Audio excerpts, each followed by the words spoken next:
Hello friend, welcome to aspirant exam study. मैं विजय ठाकुर अपने channel पर आप सभी का स्वागत करता हूं।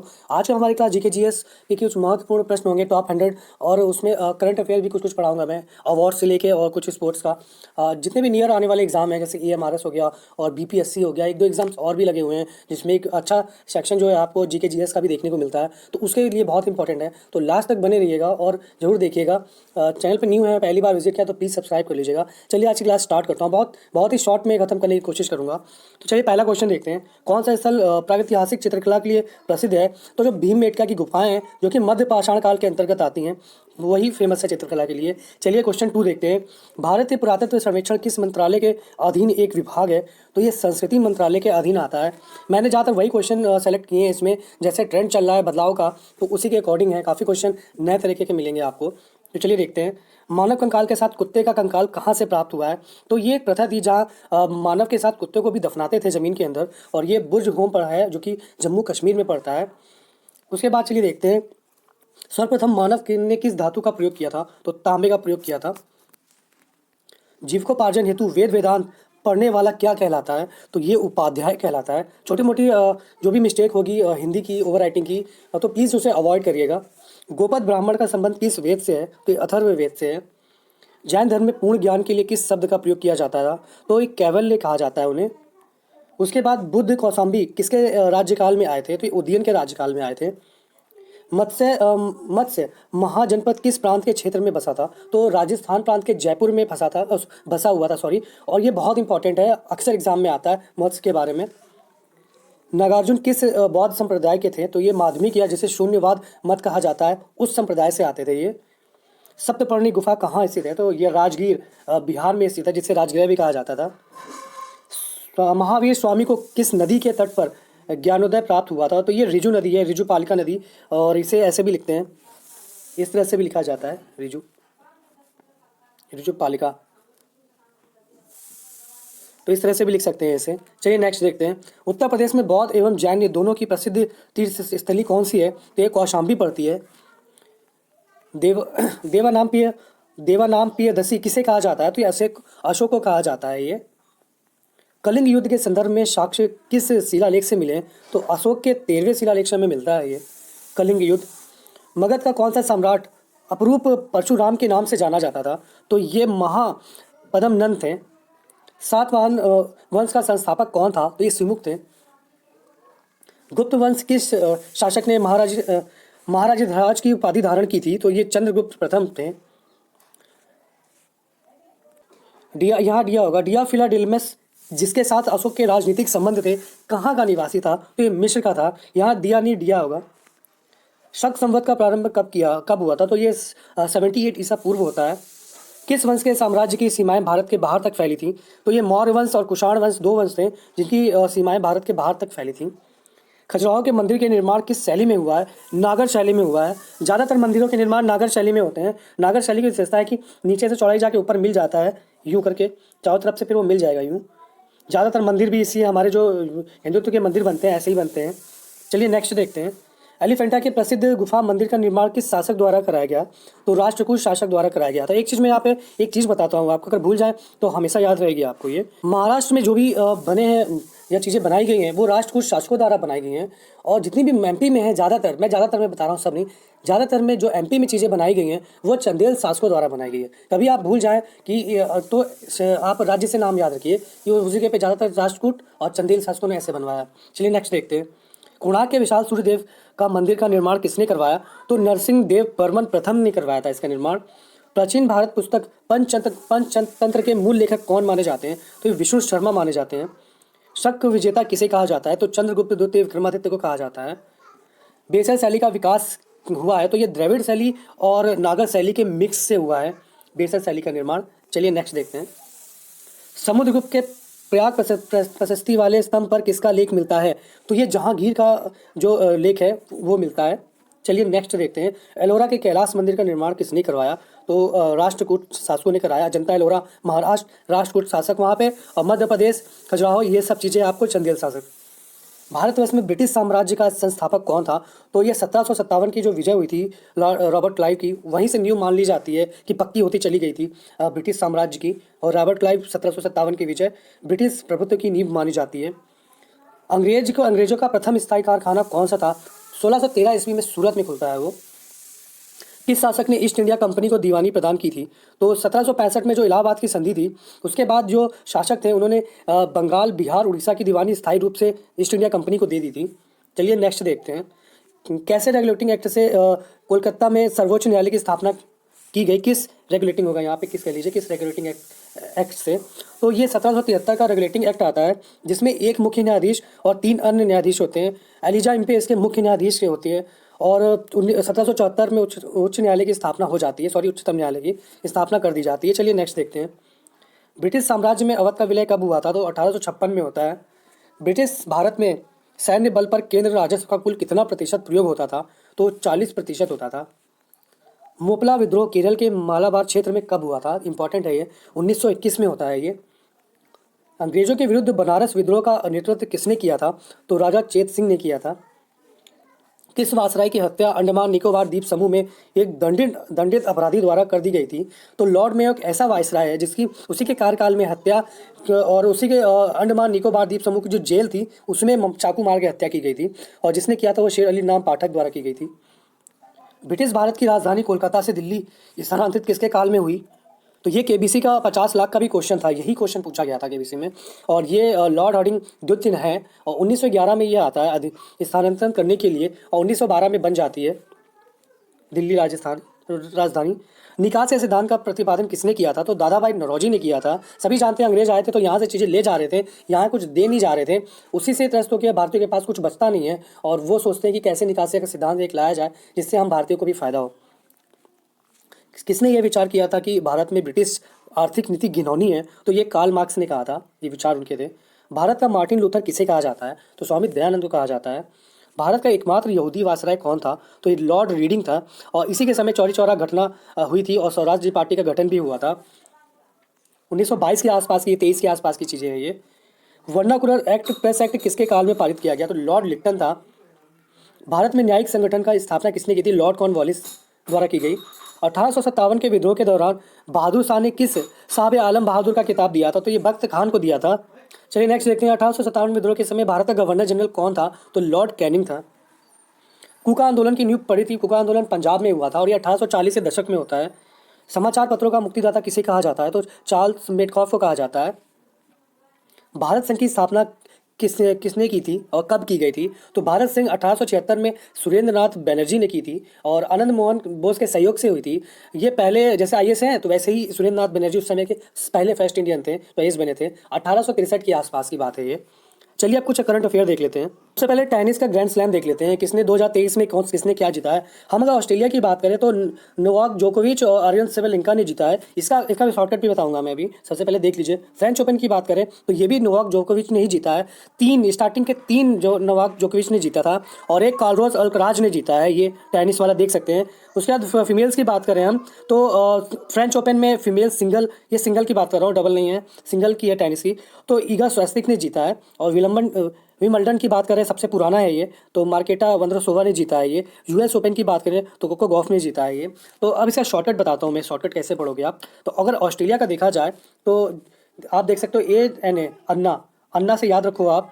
ऑस्ट्रेलिया, नोवाक जोकोविच, आर्यन सेवलिंका हो गया ये। उसके बाद फ्रेंच की बात करें हम तो फ्रेंच के देख सकते हो, फाइन, आप फाइन से याद कर सकते हो उसे, फाइन। ये फ्रेंच हो गया, ये ईगा स्वियातेक हो गया, और नोवाक जोकोविच हो गया। उसके बाद विंबलडन की बात करते हैं हम। विंबलडन की बात करें तो इसमें देख सकते हैं WCM देख सकते हो, WCM ऐसे कर सकते हो। यूएस ओपन की बात करें हम तो यूएस ओपन में आप NCU देख सकते हो, ये भी एक शॉर्टकट हो जाएगा आपका। नक से आप इसे पहचान सकते हो, NUC नक, तो ये नक हो जाएगा आपका, यूएस ओपन हो जाएगा, और जोकोविच और कोको हो जाएगा। तो ये टेनिस है। चलिए दूसरा देखते हैं। उसके बाद बात हम करते हैं कि 2023 में नेशनल फिल्म अवार्ड किसको क्या मिला है। तो सबसे पहले जान लेते हैं है क्या ये 69वां राष्ट्रीय फिल्म पुरस्कार था, और ये 24 अगस्त 2023 को बांटा गया था, और दिल्ली में दिया गया था नेशनल अवार्ड। दिल्ली में राष्ट्रपति के हाथों दिया जाता है, और पहला सम्मानित 1954 में होता है इसका। चलिए नेक्स्ट देखते हैं। इसमें बेस्ट फीचर फिल्म का अवार्ड देख सकते हैं फिल्म सरदार उधम और रॉकेट दी नामदी इफेक्ट्स को दिया गया था। Best actor Allu Arjun Pushpa the rise को मिला है। बेस्ट एक्टर के लिए 2 एक्ट्रेस थी इसमें, कृति सेनन को मिमी और आलिया भट्ट को गंगूबाई काठियावाड़ी के लिए दिया गया। उसके बाद बेस्ट डायरेक्टरेशन की बात करें तो निखिल महाजन को मराठी फिल्म गोदावरी के लिए मिला। बेस्ट सपोर्टिंग अगर एक्ट्रेस की बात करें तो पल्लवी जोशी को मिला था कश्मीर फाइल के लिए। बेस्ट सपोर्टिंग एक्टर की बात करें तो इसमें एक्टर पंकज त्रिपाठी को मिला मिमी के लिए। स्पेशल जूरी अवार्ड शेरशाह को मिला इसमें। बेस्ट म्यूजिक डायरेक्शन की बात करें तो डीएसपी को मिला इसमें पुष्पा और RRR के लिए। नरगिस दत्त अवार्ड राष्ट्रीय एकता सर्वश्रेष्ठ फिल्म द कश्मीर फाइल्स को मिला। बेस्ट कस्ट्यूम डिजाइनर का अवार्ड उधम सिंह को। Best production design Sardar Udham Singh. Best editing Gangubai Kathiawar और बेस्ट कोरियोग्राफी RR को मिली इसमें। फिर एमी पुरस्कार देख लेते हैं, लेटेस्ट अभी कुछ दिन पहले ही मिला है, उसका देख लेते हैं। Best drama series the empress को मिला है। सर्वश्रेष्ठ अभिनेत्री का एमी पुरस्कार जो दिया गया है वो ला कैडा को लाइव डाइव में मिला है, काला सूजा। और सबसे अभिनेता द रिस्पॉन्ड में मार्टिन फ्रीमैन को मिला है। इस ये मूवीज़ है इनकी। उसके बाद देखिए जो आपको कॉमा के अंदर दिख रहा है ये मूवीज़ है। सबसे TV movie mini mini series के लिए क्या किसको मिला है अवार्ड, तो ला कैडा को मिला है डाइव के लिए। उसके बाद देख लीजिए सर्वश्रेष्ठ गैर स्क्रिप्टेड मनोरंजन कौन सी फिल्म है, तो ए पेंटो द ब्रिज ब्राज़ील को मिला है। सर्वश्रेष्ठ शॉर्ट फिल्म सीरीज डेज जेम्स बियन ऑर्डिनियर्स को मिला है अ वेरी ऑर्डिनरी वर्ल्ड। सर्वश्रेष्ठ लाइव एक्शन बच्चों के लिए जो मूवीज़ है उसके लिए हार्ट ब्रेक हाई को मिला है। सर्वश्रेष्ठ तथ्यपूर्ण मनोरंजन बच्चों के लिए ये भी एबल टू सर्वाइव को मिला है। उसके बाद सर्वश्रेष्ठ documentary Mariupol the people's story को मिला है। सर्वश्रेष्ठ sports documentary Harley and Katya. सर्वश्रेष्ठ arts programming Buffy Sainte Marie carry it on को मिला है। सर्वश्रेष्ठ टेलीनोवेला यार्गी फैमिली सीक्रेट्स को मिला है। सर्वश्रेष्ठ एनिमेशन बच्चों के लिए जो है द स्मेट्स एंड द स्मूच को मिला है। एमी पुरस्कार में भारतीय को सम्मानित किया गया था। एक भारतीय, 2 भारतीय हैं और इसमें से एक एकता कपूर है। एकता कपूर को प्रतिष्ठित एमी डॉक्टरेट पुरस्कार मिला था और उनके ये मनोरंजन के क्षेत्र में महत्वपूर्ण योगदान के लिए मिला है। चलिए नेक्स्ट देखते हैं। उसके बाद ऑस्कर विनर की देखते हैं, जल्दी देखेंगे थोड़ा। The best original song Naatu Naatu RR movie का है, तो उसके लिए MM किरावनी और चंद्र बोस को मिला है। Best short documentary the elephant whispers को मिला है। Best film everything everywhere all in once को मिला है। बेस्ट डायरेक्टिंग डेनियल क्वान और डेनियल सिनेट को मिला है। Everything everywhere all of once को जो प्रोडक्शन है उसको मिला है। Best production design on quite on the western front को मिला है। Best original screenplay everything everywhere all at once को मिला है। Best animated short film the boy the mole the found fox and the horse को मिला है। Best makeup and hair style the whale को मिला है। Best international feature film all quiet on the western front को मिला है। Best film editing Paul Rogers को दिया गया है इसमें। Best sound top gun maverick को दिया गया है। Best visual effect avatar the wave of water को मिला है। तो ये हमारे ऑस्कर अवार्ड हो गया। चलिए आप कुछ देख लेते हैं, एक्सरसाइज देख लेते हैं भारत मिलिट्री की। टेस्ट गिने चुने एक्सरसाइज है वो मैं बता दे रहा हूँ। एक्सरसाइज युद्ध अभ्यास इंडिया और US की ज्वाइंट मिलिट्री एक्सरसाइज हुई है। एक्सरसाइज मालाबार जो है वो India US Japan trilateral naval exercise है। उसके बाद hand in hand India China की ज्वाइंट मिलिट्री एक्सरसाइज है।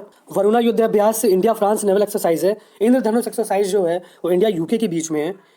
इक्वेरियन मालदीव और इंडिया के बीच में ज्वाइंट है। और सत्रोजीत इंडिया रशिया के बीच में है। नोमैटिक एलिफेंट जो एक्सरसाइज है वो मंगोलिया के बीच में, इंडिया मंगोलिया के बीच में। Konkan India UK naval exercise है, नेवल एक्सरसाइज।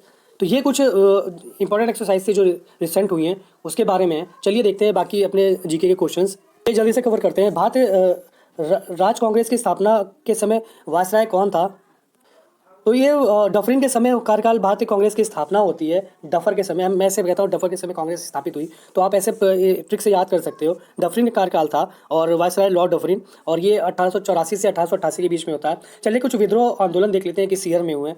रंपा विद्रोह 1879 से 80 के बीच में होता है। पावना किसान विद्रोह 1873 से 76 के बीच में होता है। बंगाल नील विद्रोह 1859 से 60 के बीच में होता है। जयंतिया विद्रोह, ये इंपॉर्टेंट है इसलिए मैंने इसमें लिया है। विद्रोह 1860 से 63 में होता है। मोपला विद्रोह केरल 1921 में होता है। तेभगा आंदोलन 1946 से 47 के बीच में होता है। चलिए नेक्स्ट देखते हैं। किसने कालिदास की प्रसिद्ध रचना शाकुंतलम का पहली बार अंग्रेजी में अनुवाद किया था, तो ये सर विलियम जोन्स थे। डेक्कन एजुकेशन सोसाइटी की स्थापना किसके द्वारा की जाती है, तो बाल गंगाधर तिलक के द्वारा की जाती है। भारत में प्रकाशित पहला समाचार पत्र कौन सा था, तो बंगाल गजट था। और चलिए कुछ और भी देख लेते हैं समाचार पत्रों के बारे में। भारत मित्र हिंदी भाषा का समाचार पत्र था। राष्ट्रमत मराठी भाषा का समाचार पत्र था। प्रजा मित्र गुजराती भाषा का समाचार पत्र था। और नायक बंगाली भाषा का समाचार पत्र था। चलिए नेक्स्ट देखते हैं।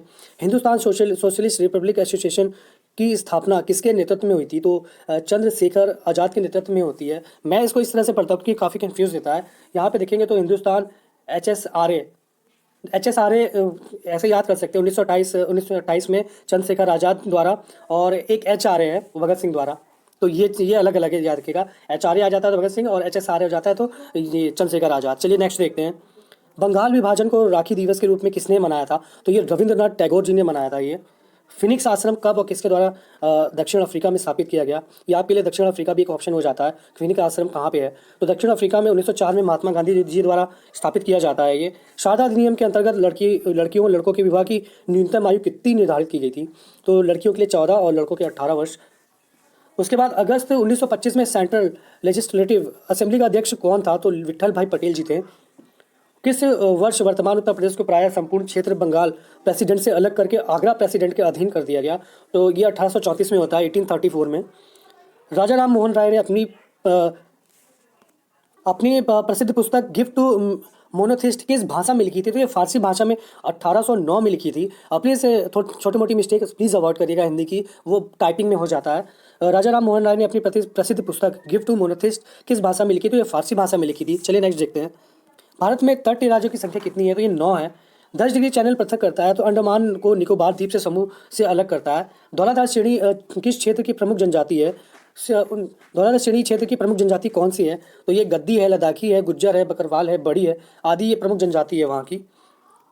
तमरिया जनजाति किस राज्य में पाई जाती है? तो झारखंड उड़ीसा की है ये। भारत की कौन सी नदी हिमालय की सभी श्रेणियों को काटती है? तो ये सतलज नदी है, ध्यान रखिएगा। लेटराइट मिट्टी कहाँ मिलती है? तो केरल के केरल राज्य के मालाबार क्षेत्र में ज़्यादातर मिलती है, और महाराष्ट्र के एंडिंग में मिलती है। महाराष्ट्र का जो एरिया है उसके लास्ट टाइप जाएंगे वहाँ मिलती है। ये मिट्टी चाय पत्ती के लिए अच्छी होती है बहुत, और ऑक्साइड एल्यूमिनियम ऑक्साइड की प्रचुरता होती है, उर्वरकता इसमें कम होती है। चलिए नेक्स्ट देखते हैं। केंद्रीय रेशम बोर्ड किस राज्य में स्थित है? तो कर्नाटक में स्थित है। भारत का प्रमुख तिलहनी फसल कौन सी है? तो तोरिया, सरसों तेल, अलसी, सोयाबीन, मूंगफली और सूर्यमुखी, ये आदि तिलहनी फसलें आती हैं भारत की। हरियाली एक नई योजना का संबंध किससे है? तो ये बंजर भूमि के विकास के लिए हरियाली योजना लाई गई है सरकार द्वारा। भारत में प्रथम जल विद्युत संयंत्र की स्थापना कहाँ की गई? तो 1897 में होती है, 1897 में, पश्चिम बंगाल के दार्जिलिंग में। और ये दार्जिलिंग में देखा जाए तो सिद्रापोंग में होती है। दूसरा कर्नाटक में स्थापित होता है जल विद्युत संयंत्र। कालागढ़ बांध किस नदी पर बना हुआ है? तो रामगंगा नदी पे बना हुआ है ये। राष्ट्रीय केला अनुसंधान केंद्र स्थित है तो त्रिची में है, जो कि तमिलनाडु में पड़ता है। और भी चलिए देख लेते हैं। भारतीय सब्जी अनुसंधान संस्थान बनारस में है। भारतीय तिलहन दलहन अनुसंधान संस्था कानपुर में है। भारतीय बागवानी अनुसंधान संस्था बेंगलुरु में है। चलिए 75वां क्वेश्चन देखते हैं। भारत के सर्वाधिक कोयला भंडार कहाँ पाए जाते हैं? तो झरिया झारखंड में ज़्यादातर रहता है ये। 1 नैनोमीटर 10⁻⁹ मीटर होता है, और सेंटीमीटर में जाएंगे तो 10⁻⁷ सेंटीमीटर हो जाता है। गुरुत्वाकर्षण के सार्वभौमिक नियम का प्रतिपादन किसने किया था? तो न्यूटन ने किया था ये। पृथ्वी का पलायन वेग कितना है? तो जैसे आप देखोगे ना, जितने भी चंद्रयान ये सब रॉकेट उड़े हैं, अगर वो उनकी गति 11.2 किलोमीटर पर सेकंड नहीं होगी तो पृथ्वी की कक्षा से बाहर नहीं जा पाएंगे किसी भी कंडीशन में। पृथ्वी की कक्षा से बाहर जाने के लिए किसी भी वेग, जो रॉकेट होता है उसका वेग इतना होना चाहिए 11.2 किलोमीटर पर सेकंड, तभी वो पृथ्वी की कक्षा से बाहर जा सकता है, अन्यथा वो जल के नष्ट हो जाएगा। चलिए नेक्स्ट देखते हैं। मरीचिका का बना उदाहरण क्या है? तो ये कुल आंतरिक परिवर्तन का है। जैसे आंखों का धोखा होता है, आप गर्मी में देखते हो सड़क पे पानी जैसा भरा है लेकिन होता नहीं है, वो वही उसी चीज़ की बात की जा रही है। सेल्सियस और फ़ारेनहाइट किस तापमान पर एक ही होते हैं? तो -40 पे होते हैं ये की। रोम मेमोरी होती है तो ये केवल पढ़ने के लिए होती है, जिसे रीड ओनली मेमोरी कहा जाता है। डेविनसाई और सीआई और वेरिटास नासा द्वारा घोषित 2 मिशन किससे संबंधित है? तो ये शुक्र ग्रह से संबंधित हैं। चलिए नेक्स्ट देखते हैं। एक भू-स्थिर कृत्रिम उपग्रह का आवर्तकाल कितना होता है? तो ये 24 घंटे के लिए होता है। पृथ्वी की सतह से जैसे पृथ्वी घूर्णन करती है वैसे ही घूर्णन करता है, और पृथ्वी की सतह से 35,000 किलोमीटर लगभग ऊंचाई पे घूर्णन करता है, परिक्रमा करता है, और इसमें 35,800 किलोमीटर है, लेटेस्ट डाटा है ये। उसके बाद चलिए देख लेते हैं एल्यूमिनियम धातु को प्राप्त किया जाता है तो बॉक्साइट से किया जाता है। उसके बाद बाकी चीज़ें भी देख लेते हैं। ब्लीचिंग पाउडर का जो इनका नाम है वो देखते हैं। ब्लीचिंग पाउडर को और क्या कहा जाता है? तो कैल्शियम ऑक्सीक्लोराइड या कैल्शियम हाइपोक्लोराइड कहा जाता है। पीओपी जिसे प्लास्टर ऑफ पेरिस कहते हैं आप, उसको क्या कहा जाता है? तो कैल्शियम सल्फेट हेमीहाइड्रेट कहा जाता है इसे। Washing powder sodium carbonate baking, इसको वॉशिंग पाउडर को क्या कहा जाता है? तो सोडियम कार्बोनेट कहा जाता है। और बेकिंग सोडा बाइकार्बोनेट का कहा जाता है। तो चलिए मैं बता दूँ, इसे देख लीजिए लास्ट वाला। Washing powder sodium carbonate, baking soda को सोडियम बाइकार्बोनेट। चलिए नेक्स्ट देखते हैं। कौन सा तत्व सरसों में तेल की मात्रा बढ़ाने में अत्यधिक उपयोगी है? तो ये सल्फर है। पृथ्वी का सर्वाधिक वृहद पारिस्थितिकी तंत्र कौन सा है? तो जैव मंडल है। भारत का प्रथम जलवायु परिवर्तन पर राष्ट्रीय कार्य योजना को कब लागू किया गया? तो 2008 को लागू किया जाता है ये। प्रतिष्ठित टॉयलर पुरस्कार किस क्षेत्र में दिए देते हैं? तो पर्यावरण सुरक्षा के क्षेत्र में दिया जाता है प्रतिष्ठित लोगों को। किसने कहा था संविधान सभा कांग्रेस थी और कांग्रेस भारत था? तो ऑस्टिन ब्रिटिश विधि शास्त्री हैं। तो ऑस्टिन एक थे जो कि ब्रिटिश विधि शास्त्री थे, उन्होंने ये कहा था। उसके बाद चलिए नेक्स्ट देखते हैं, बजट पर बहस करने की शक्ति किस भारतीय परिषद अधिनियम के तहत भारतीयों को दी गई? तो 1892 का भारत शासन अधिनियम है, उसके द्वारा दी गई है ये।